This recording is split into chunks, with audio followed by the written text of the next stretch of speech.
Aking binata ay sa wakas ay baka makasolve na sa kanyang mga problema. Sabihin mo ang totoo kasi kawawa ang anak ko. Hindi makapag-focus sa pag-aaral kasi nahihiya sa school at baka daw buli-bulihin. Nasabi-sabihan siya na magnanakaw ay hindi naman niya talaga gawain yun. Ngayong araw sa pagbisita ko kay Nanay Glyza ay nadatnan ko siya na nagagawa na ng mga walis na kanyang ipapaninda. Na ito yung isa sa naisip namin na pwedeng pagkakitaan ni Nanay Glyza habang nandirito lamang siya sa kanilang tahanan. Magandang hapon sa lahat ng viewers natin sa ating Facebook page, sa ating YouTube channel. Magandang hapon sa inyo lahat. Ngayong araw po ay kakatapos lamang namin mamigay ng bigas sa mga kababayan natin dito sa bayan ng Kapalongga, at maraming salamat kay Ninang Adelyuso. Napakasaya, napakaraming napasaya na tao. At syempre, babahagian din natin sila Nanay Glyza, sila Mark. Kaya nga po nagtira ko kahit paano nang ma-share din natin sa kanila ngayong araw. Kakamustahin natin sila. Nanay Glyza, kamusta po? Ay, makalat po. Makalat? Ay, wow! Nagagawa na si Nanay Glyza ng walis ah. Kamusta kayo, Nay? Ayos lang po. Ayos naman. Nasa po sila Mark ngayon? Yung aking binata po ay nagpunta kanina sa sa munisipyo, ay wala man po. Sa 17 po pa ang kanilang trabaho do sa munisipyo. Eh si Tatay Budoy, nasaan po ngayon? Nagpwersa na yata magtrabaho. Oo, kahit may benda pa ang kamay noon. Kamusta naman yung sugat niya? Ay unti-unti na po siyang naliit. Naliit, naghihilom na. Kaya lang po may sugat pa sa pinakailalim. Sabi ni nung matanda, hindi pa daw pwedeng puwersahin. Pero kasi, bakit po nagtrabaho sa Tatay Budoy? Ganito na lang, Nay. Bukas ba? Ay, linggo pa lang pala bukas. May samba kayo bukas? Okay lang po ba kung sa Lunes idalhin na ulit natin sa center, kahit sa center na lang muna ulit? Kasi di ba pinababalik po tayo doon? Opo. Para ma-check up ulit, ha? Sige po. Para matingnan kung ano na yung sitwasyon ng sugat ni Tatay Budoy, ha? Kumusta itong tinatrabaho mo? Madami-dami ito, Nanay Glyza, ano?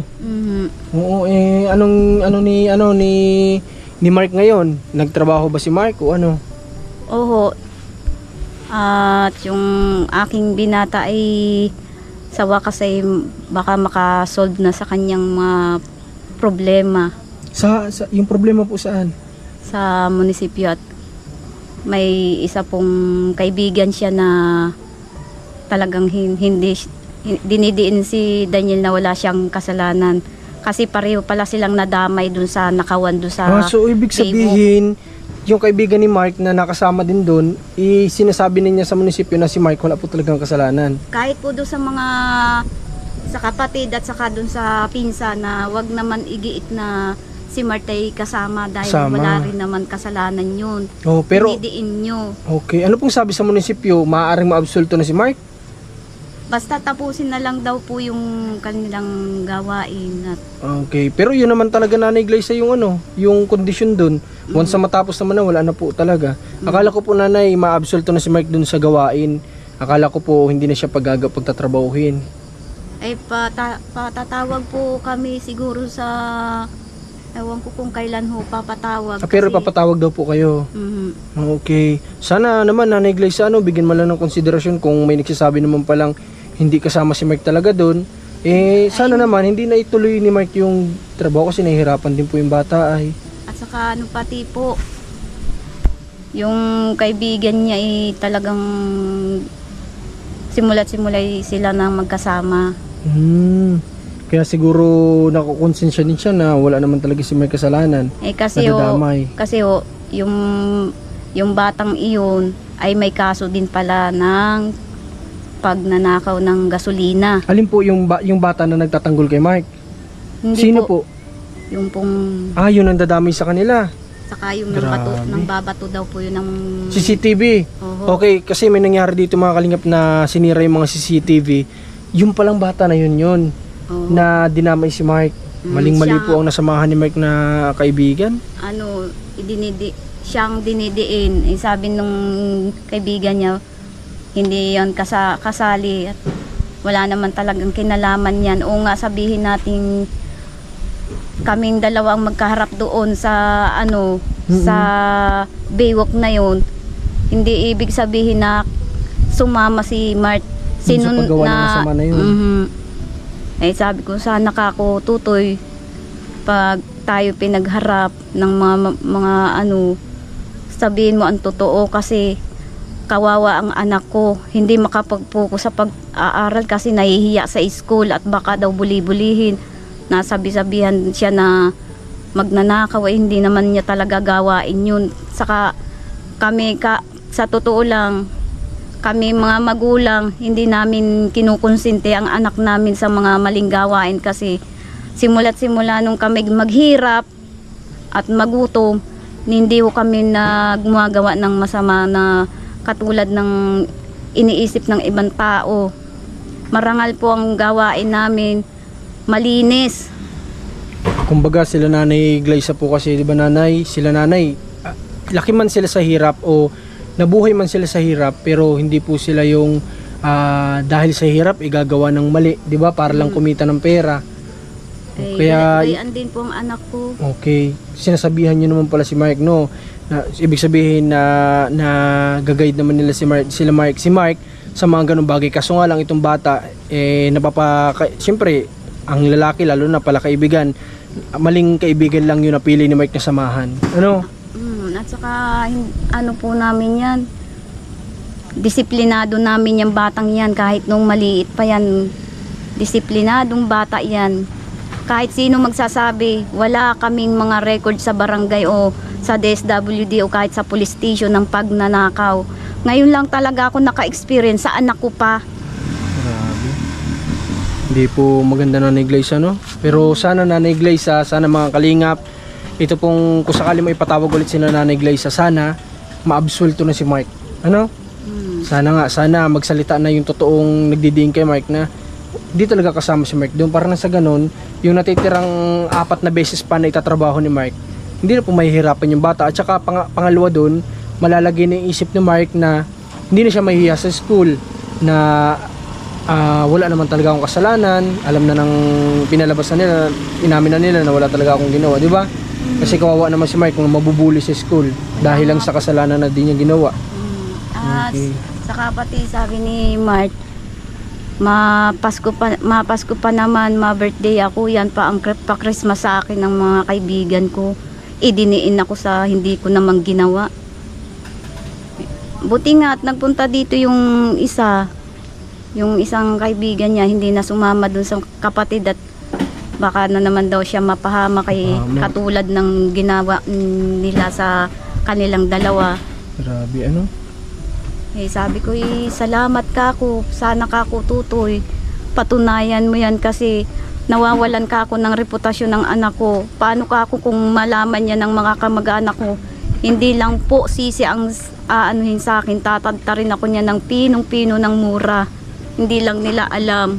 Kasi sasabihin po ng mga kamag-anak ninyo na pinababayaan si Mark, no, sa mga ganung gawain na yun, na sa kabaligtar naman pinagsasabihan naman talaga ninyo si Mark. Yun nga lang sabi ko kanina, hindi lang napili ni Mark ng ayos yung mga tao na sasamahan niya, na damay siya sa mga gantong klase ng problema. Okay. Kaya nga sabi ko, sana kako yun sa mga nanonood sa amin at saka yun sa mga taong nagtitiwala pa po sa amin. Sana naman panalangin nyo na lang pong makaligtas ang anak ko sa ganitong kalagayan kasi ma-birthday po ang anak ko, pa Christmas nyo na lang po yun sa amin. Saka doon sa bata, wag mo naman tutoy idiin ang anak ko kasi ikaw ang unang-unang may gawa. Bakit si Daniel ang itinuro mo at idiniin mo pa at ano ka pa na sabi mo ay si Daniel ang promotor, veterano sa pagnanakaw sa Baywalk. Samantalang kayo ang sumusundo sa anak ko, hindi ang anak ko ang sumusundo sa inyo. Yan ang totoo. Kaya nga sinabihan ng lola na pinauuwi ko na nga yan si Mart kasi nagnanakaw. Kung ikaw na lang ang magnakaw, wag mo idamay ang mga apo ko kasi ang mga apo ko. Samantalang yung apo nila ang kumakaon sa anak ko. Ibig sabihin po pala nanay, saan po kayo nagkaharap-harap nito? Sa munisipyo? Saan po? Hindi kami naka-attend nun at Paano nyo po nalaman na nagsalita po ng ganun yung lola nung ano? nung pong araw na yun na si Unad na yung nasa Santa Elena, pinakuha ko yan ng pera si Daniel doon sa GCash. Nagpadala si Unad ng pera. Ngayon, tinanong ko yung lola nito. Sabi ko, si Daniel po. Ay, pinauwi ko na bagay ang si Daniel. Ay di, tinawag ko yun ng hapon. Sabi ko, Daniel, uwi na tayo. Magabi na. Sabi, naantay ko pa mama yung padala ni Papa. Sabi, pinauuwi ko na nga yung anak mo. At ang tigas ng ulo. Sabi niya sa anak ko ay, hoy Daniel, kung ikaw ay magnanakaw, ikaw na lang. Huwag mo isama ang mga apo ko. Kasi ikaw ang sundo ng sundo. Eh samantalang kahit po sabihin pa ninyo sa amin dito, sasabihin ko sa inyo, yung apo ninyo ang nagkaon sa anak ko. Kaya nadamay ang anak ko dyan sa baywalk na yan. Walang kinalaman ng anak ko. Sana naman maging naman kayo sa apo ninyo. Pangaralan nyo yung apo ninyo. Dahil sa totoo lang walang kasalanan ng anak ko. Yan lang po kasi ang ko. Nai-stress ako dahil sa problema ng anak ko. Siyempre, magulang si Nanay Glyza. Kung problema ni Mark, problema niya na rin yun. So, ang maganda lang dito mangyari sana, Nanay, once na ipatawag ulit kayo, umamin po itong apo na talagang walang kasalanan si Mark. At saka ang pangalawang dapat na mangyari, wag nyo na po talagang papayagan si Mark na sumama dun sa taong nang hamak sa kanya. Ha? Wag nyo na po siyang papayagan. Sabihin nyo po kay Mark, kung gusto niya magtrabaho, ay pwedeng magsama dun sa pinakang-boss niya, di ba? Kasi tayo naman nagtry naman tayo magbigay kay Mark ng trabaho, kaya lang iba talagang hilig ni Mark na gawain. Ang hilig niya talaga sa ngayon ay dun siya komportable sa pangangalakal at pag-aano po ng niyog. Kaya hindi natin pwedeng pilitin ang bata sa gantong kagustuhan niya. Okay. So Nanay, bukas pala may sambak po kayo. Ito yung susuotin mo, Nay. Ganda. Ganda na susuotin ni Nanay. Ay, galing po ba sa amin to? Tatlo yan. Okay. Si Mark po, Nanay, pwede nyo bang isama sa pagsamba si Mark? Masamba po yun mamaya. Ay, mamaya si Mark. Sana po pasambahin niyo po yung bata, ano? Oo. Para po nang sa ganun ay mas mag-guide po siya ni God dahil magpipray siya dun ay. Sa Lunes po, maaga siyang papasok kasi maglilinis siya sa school para yung paglilinis niya mai-record do sa Ay, ibig sabihin po ba, Nanay, kapag naglinis po si Mark sa school, kabawasan po yun doon sa papatrabaho sa kanya ng munisipyo? At Pati yun pala po, school po kasama? Yun po kasi ang pinag-usapan po namin ni Ma'am Magana para maligtas ang anak ko sa sabi ko, Daniel, gawin mo na lang kung anong pinagagawa sa iyo para malinis ang pangalan mo. Amen. Kung ano na lang yung pinag-uutos po sa kanya, kung hindi naman makakasama, no? Pero yun nga lang, naawala ako sa bata kasi nagtatrabaho siya ng ganyan ng paglilinis na hindi naman pala siya talaga may kasalanan o may kagagawan sa gantong nangyari na nakawan. Na dapat si Mark nakapokus lang siya sa pag-aaral, tapos pagtulong, pagtatrabaho, bagkus napupunta pa po yung oras niya sa paglilinis. So yun lang, dun lang po ako naawa din sa bata. Okay, Nanay. Sabi nga nung anak ko, nahihiya akong malaki mama sa sponsor ko, kaya ako hindi halos makakaharap kay Kuya Makmak pag nag-i-interview kasi hiyang-hiya ako sa mga sponsor ko kasi sa totoo lang po mama, baka ako sabihin hindi ako napasok. Siyempre gusto ko rin naman pumasok mama, kaso ang problema pagpasok ko baka kung buli-bulihin lang sa school na ay kadag magnanakaw. Ay, oo, kasi dito po naman sa Kapalongga, kahit napakaliit na detalyen, kakalat ka agad yan dito. Kasi madami ditong marites. Madami ditong marites. Okay. Sa Lunes papasok siya, sabi ko, anak, papasok po ka. Siya nanay ha, huwag niyong pa-absinin si Mark. Okay. Kaya nga sabi ko, sige pumasok ka anak ko at para makita ka ni Kuya Makmak mo na napasok. Sabi, mama. Opo. Mabuti po yun, Nay. May dala ako dito kasi namigay kami ng bigis kanina. Nagtira ako ng maibigay ko sa inyo. Kunin natin dito sa motor at sila commander namimigay pa rin hanggang sa ngayon. Kahit padilim na namimigay pa rin sila. Kasi marami pa yung bigas na ano natin. Nay, dyan mo muna ito Pandagdag po ninyo, pasok mo dyan sa loob nyo, ha? Pasok mo dyan sa loob. Grabe, naggagawa si nanay ng ng gawaing walis. Sipag na ni Nanay Glyza ulit Si Tatay Budoy nagtrabaho na ulit. Kasi alam niyo naman si Tatay Budoy, hindi po yan makontento na hindi nagtatrabaho, hindi yan mapakali. Ha? Mataba-taba si Tatay Budoy ngayon? Wow, hindi ko nakikita si Tatay Budoy nagpusyaw yung kulay niya kasi hindi nakakalabas po hindi siya masyadong naiinitan. Maputi siya ngayon. Sabi ko nga At saka maputi talaga si Tatay Budoy, di ba? Maputi talaga siya kahit nga po mga kalingap, araw-araw siya nasa initan. Pero yung kutis si Tatay Budoy sa personal, ang puti pa rin. Mas maputi pa nga po sa akin si Tatay Budoy. Maputi talaga yung kutis niya. Kaya nga lang, yun nga lang talagang araw-araw siyang nasa lansangan, nasa initan, nangangalakal, nagtatrabaho. Okay. Ngayon matrabaho yata bukas. Kaya pag galing namin ng sambahan, mamumulot-mulot na muna daw siya. Pero hindi daw siya muna magbubuhat ng mabibigat at Bawal baka pa. umano yung sugat niya, dumugo. Bumuka, nabanggit sa akin ni Nanay Glyza na ito pa lang daw yung nakalakal kanina ni Tatay Budoy. Itong kakaunti na ito pala yung nakalakal ni Tatay Budoy, itong mga ito.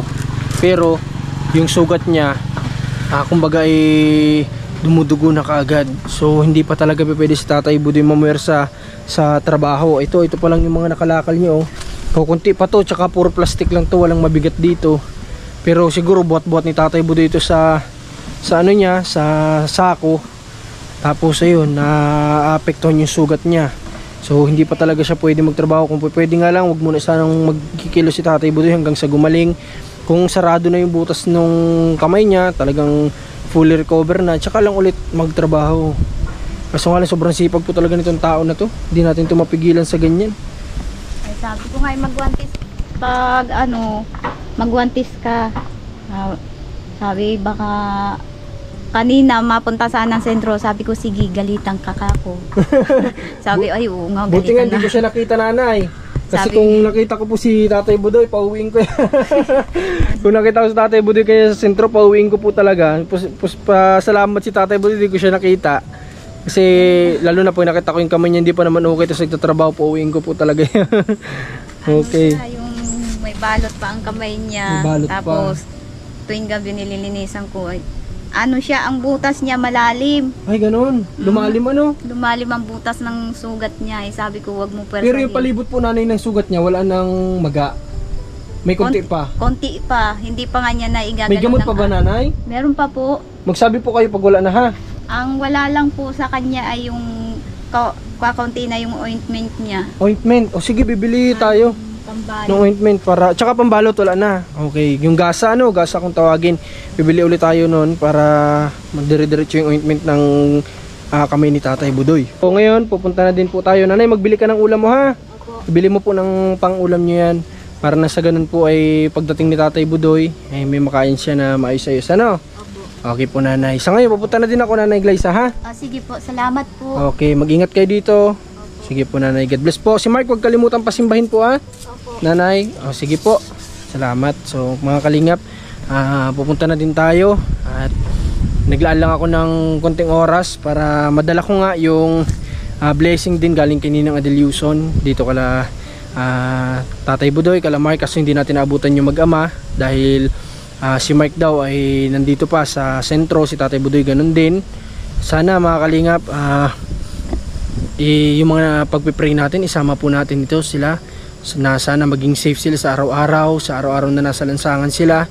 Sana malayo sila sa disgrasya, sana malayo sila sa kapahamakan, sa mga gantong problema na nadadawit si Mark. Sana ilayo po si Mark sa mga ganito, no? Sana isama natin siya sa mga prayer, pati din po itong pamilya nila, na sana safe sila dito araw-gabi sa tirahan nila na ito. Tayong salamat. Shoutout ko lang si Ninang Adelina, si Tita Celia, kay Tita Jo, kay Ninang Lons, kay Ninong Hawaii, at kay Tita Celia, nabanggit ko na yata, kay Tita Faye. Maraming salamat po sa inyo, kay Ninang Adeleuson. Sana palagi kayong gabayan ni God at ingatan po kayo sa araw-araw nyong trabaho, sa araw-araw nyong pinupuntahan. At sana magkita-kita po tayo pagdating ng araw para makapagpasalamat kami ng personal sa inyo. At sa mga viewers, ganun din. Maraming salamat sa inyo lahat. God bless mga kalingap.